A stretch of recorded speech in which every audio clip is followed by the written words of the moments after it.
దేవుని పరిశుద్ధ నామంలో మీ అందరికీ వందనాలు తెలియపరుస్తున్నానండి. నీటి దినమన ధ్యానాంశము కీర్తనలు 139వ సంకీర్తన 24వ వచనం. నన్ను పరీక్షించి నా ఆలోచనలు తెలుసుకొనుము, నీ ఆయాసకరమైన మార్గము నా యందున్నదేమో చూడుము, నిత్య మార్గమున నన్ను నడిపింపుము. హల్లెలూయా. భక్తుడైన దావీదు గారు దేవునితో మాట్లాడుతున్నటువంటి సందర్భం ఇది. ఆయన తన జీవితంలో దేవుని యొక్క సహాయము పొందుకొని దేవుని యొక్క నడిపింపుతో అనేక ప్రమాదాలను, అనేకమైనటువంటి ఉపద్రవాల నుండి విడిపించబడ్డారు. ఆయన దేవునితో కలిగి ఉన్నటువంటి సన్నిహితమైన సాంగత్య సహవాసము దావీదు గారిని అన్ని విషయాలలో కూడా దేవునికి దగ్గరగా చేసింది. అందుకే ఆయన అంటారు, నన్ను పరీక్షించి నా ఆలోచనలు తెలుసుకొనుము అని. నేటి దినాలలో మనల్ని కూడా చాలామంది వ్యక్తులు పరీక్షిస్తూ ఉంటారండి. మన మాటను, మన ప్రవర్తనను, మన జీవిత విధానాన్ని వ్యక్తులు పరీక్షిస్తూ ఉంటారు. అలా మన ప్రవర్తనను పరీక్షిస్తూ మన ఆలోచన వారు తెలుసుకుంటుంటారు. ఈ వ్యక్తి ఇలాంటి ప్రవర్తన కలిగి ఉన్న వ్యక్తి కనుక అతని ఆలోచనలు ఇలా ఉంటాయి అని వారు తెలుసుకోగలుగుతారు. ఒక వ్యక్తి మార్గం తప్పి తిరుగుతున్న లోకంలో ఏ వ్యక్తులకి కూడా అది బాధ అనిపించదు. వారి చెడు ప్రవర్తనను బట్టి వారి జీవితాన్ని వారే నాశనం చేసుకుంటున్నారు అని మాత్రమే వారు మాట్లాడతారు.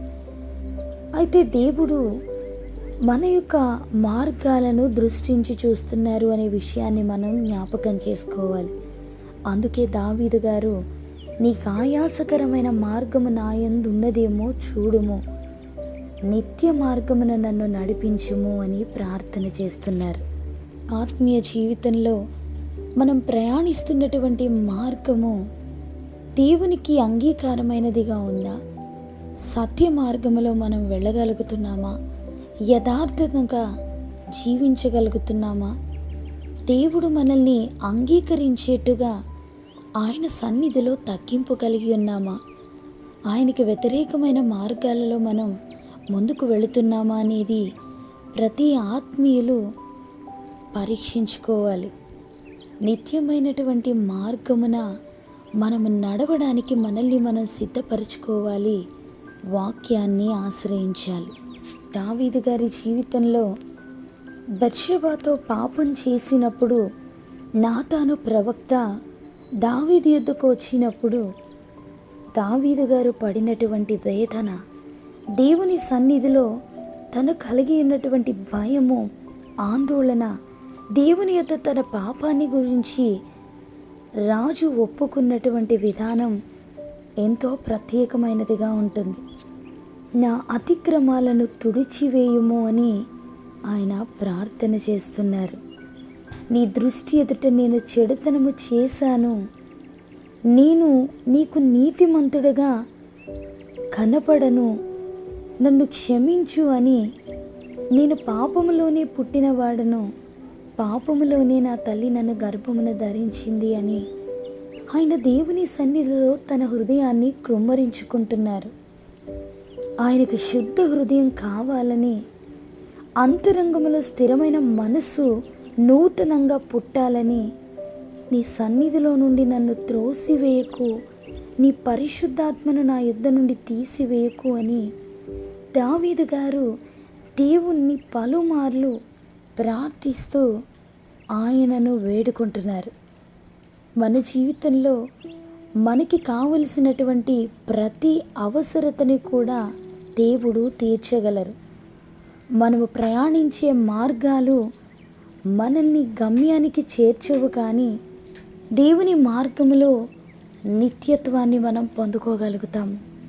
దావీదు ఆశ్రయించిన మార్గము తనకి ఎంతో హానిని కలగచేసింది, తన కుటుంబానికి శాపాన్ని కలిగించింది. ఈ దినాన ఈ మాటలు వింటున్న మన జీవితంలో కూడా మనల్ని దేవుడు పరీక్షిస్తున్నప్పుడు మన ఆలోచనలు ఆయన తెలుసుకుంటారు. ఆయనకు మన జీవితంలో ఎన్నో ఉద్దేశాలుంటాయి, ఎన్నో ప్రణాళికలు మన ఎడల ఆయన కలిగి ఉంటారు. ఆయాసకరమైన మార్గాలు దేవుని ఎదుట కనబడినప్పుడు మనం నిత్యత్వాన్ని పోగొట్టుకునే ప్రమాదంలోనికి వెళ్ళిపోతాం. ఈ ఉదయకాల సమయంలో దేవుని వాక్యం మనతో మాట్లాడుతుండగా మన ప్రవర్తన ఎలా ఉందో, మన ఆలోచనలు ఎలా ఉన్నాయో, మన మార్గాలు ఎలా ఉన్నాయో మనల్ని దృష్టించి చూసే దేవుడు. ఆ దేవుని మనం కలిగి ఉన్నప్పుడు మన ప్రవర్తన, మన ఆలోచనలు, మనం వెళుతున్నటువంటి మార్గాలు పరిశుద్ధంగాను ప్రత్యేకమైనవిగాను ఉండాలి. వాక్యము ద్వారా మన యొక్క జీవితాన్ని మనం మార్చుకోగలిగితే దేవుడు అన్ని విషయాల్లో మనల్ని బలపరిచి నడిపిస్తారు. ఆ దేవుని సన్నిధి మనందరికీ తోడై ఉండి మనల్ని నడిపించునుగాక.